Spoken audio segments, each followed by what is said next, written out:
ಟಿವಿನೆಲ್ಲ ಕೊರೆದು ಇಲಿಗಳು ಗೂಡು ಮಾಡ್ಕೊಂಡವ. ಆ ಸ್ಮೆಲ್ಲಿಗೆ ಟಿವಿ ಒಳಗಡೆ ಬಂದಾಯ್ತದು. ಕಾಣಿಸಿದ್ದಾವು ನೋಡಿ. ಈಚೆ ಕಡೆ ಇಷ್ಟದ್ ನೋಡ್ರಿ, ಈಚೆ ಕಡೆ ಕೂತದಲ್ಲ ಭಯ ಅಲ್ಲ ನಿಮ್ಮ ನೋಡಿದ್ಮೇಲೆ ಅದಕ್ಕೆ ಹೊಡಿತಾರ ಭಯ ಇರ್ತದೆ. ಪ್ರಾಣಿ ಅಲ್ಲ.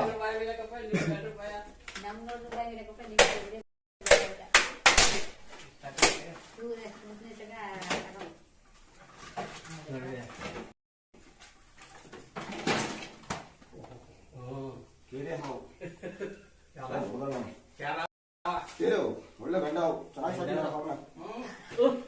ನಿಮ್ ಮನೆಗಳಿರಂತ ಇಲಿ ಮತ್ತೆ ಈ ಹಳ್ಳಿಗಳು ಪಕ್ಷಿಗಳು ಏನೇ ಇದ್ರು ಖಾಲಿ ಆಗ್ತವೆ.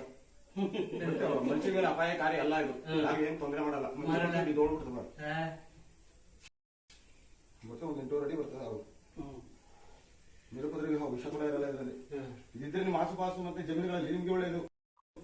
ರೈತ ಮಿತ್ರ ಹಾವತ್ ಕರಿತಿದ್ದನ್ನ. ಹೌದು, ಇವಾಗ ನುಗ್ಗತ್ತದ ಅದಕ್ಕೆ ಟಿವಿಗೆ.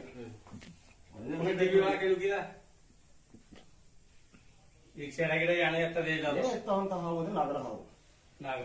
ಒಂದ್ ಕಪ್ಪೆ 2 ಕಪ್ಪೆ ನುಗ್ಗಿದೆ. 2 ಕಪ್ಪಣ ಕಳಿಸ್ಬಿಡ್ರಿ.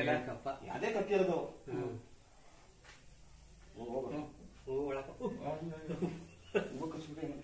ಪುನಃ ಹೋಯ್ತದ ಒಳಕ್ಕೆ.